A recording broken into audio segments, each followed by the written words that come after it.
Hello fish friends, this is Miss Lyra. As promised, today I'm going to take you through the steps of doing a water change. So the first things you're going to need is one bucket for your dirty water and then one bucket for your clean water. Very important to keep those separate. Well, at least I think so. Now, of course, your fish are going to get stressed out. That's kind of unavoidable, unfortunately.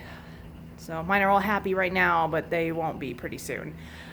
And you want to make sure that you have some clean filters, which I have right over here, right there, good to go. Of course, you want to make sure you've got your salt water mix.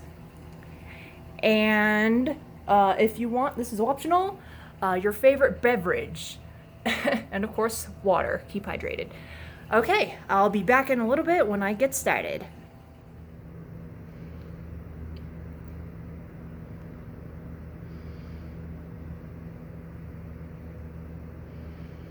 Don't get stuck.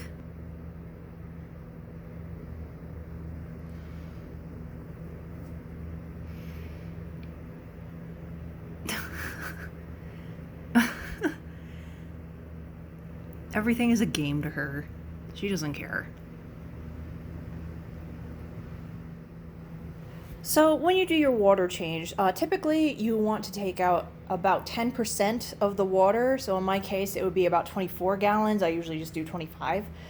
But my ammonia and my nitrites are running a little tiny bit high, so I'm going to go ahead and do 40 gallons this time.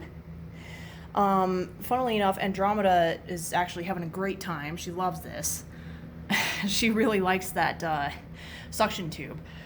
So before you begin, you want to make sure that you shut off your pump, of course, your protein skimmer, your bio reactor, and if you have a backup pump like I do that pumps water in when the level gets too low, just go ahead and turn that off too, and you should be good to go.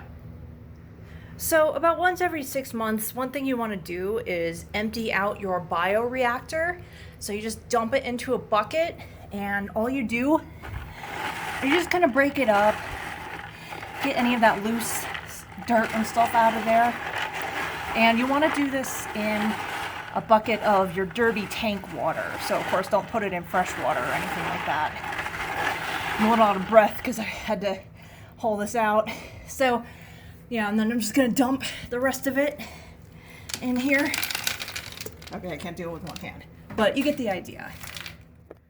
Oh yeah, take the sponge out too, and also just squeeze that in the dirty water. That's pretty gnarly. So we're about 2/3 of the way done now. I've been thoroughly scrubbing all the walls. One thing I wanted to bring up, you want to make sure that you take out all of your decorations and rinse those off. And normally what I'll do is I'll just do it 1/3 at a time. So like I'll do this section, and then I'll move on to the middle section, and then last is going to be this section. So you can see those are all still there. I haven't rinsed them yet. The one exception to this is the moai, and that's because Rasselhog is a little booger and he really likes to hide in here when he's freaked out. So what I'll do is I'll take this out before he realizes what's going on, and I'll just kind of rinse that out first, and I'll put it back when I'm done with cleaning the middle. So we're gonna go ahead and put that back in. I wouldn't be surprised if he immediately goes for it and terrorizes poor Squidward. Okay, so I put it about here. There we go. Next to this rock. This rock is supposed to be Patrick's house. So now that's back in. So this is just a chance to give my fish at least one place to hide while I'm cleaning. It helps them out, keeps them a little bit tiny less stressed. As you can see, they're still pretty stressed. Oh, except for Andy. She's chilling now, but she was really excited. So when you're cleaning your live rocks, you just want to put them in a bucket of the water that you take out of the tank, and you just kind of take a scrubber. I have this thing, it's just basically a giant toothbrush, and you just kind of gently scrub it to get any of the like algae and other nonsense off, just pretty gently. You don't want to, brush off too much. And actually, I'm going to go ahead and show you something interesting. Let's see here. So, This is not something that I've ever had happen before. I've had a saltwater tank before, but look at this. These, from what I can tell, are pineapple sponges that just started growing underneath this rock. There's 4 of them right here. And then there's another one underneath another rock, which is really funny because, you know. So that's really interesting. That's not something I was expecting, but I'm pretty happy about that.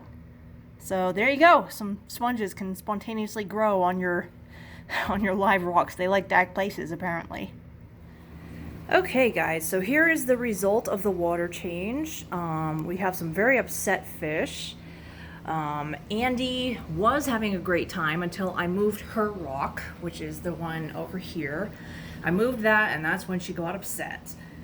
And then Larissa is just freaked out, so she's back there pretending to be dead. And Rasselhog is in the moai, unsurprisingly. There, you can kind of see him there. So overall, it took quite a while. It took me 3 hours. It doesn't usually take that long, but I took out more water than normal, and I also had to clean out the bioreactor. So, but it does look quite a bit better. We've got Arcturus. He's going to clean up whatever I missed, and Larissa will too when she's done being scared. So yeah, you can kind of see like the walls look really good. It's a little cloudy right now, just because of the salt water. It's still dissolving. So you don't want to add salt directly to your tank. You want to add it to water that you're going to dump into the tank. So that's what I did. It'll take a little bit to dissolve and clear up. So they're going to be probably upset for quite a while. But yeah, so poor Andy, she's like, he moved my stuff. But yeah, so I took out 40 gallons. So hopefully that will help with the ammonia situation and the nitrite. And yeah, so everything's looking pretty good. I scrubbed all the walls and took out all the rocks, scrubbed them down as you saw, and looks pretty good. So yeah, so that was a water change. Let me know if you have any questions about it. And yeah, I don't really know what else to say. So I'll see you next time, and hopefully these guys will calm down in a little bit. All right, bye.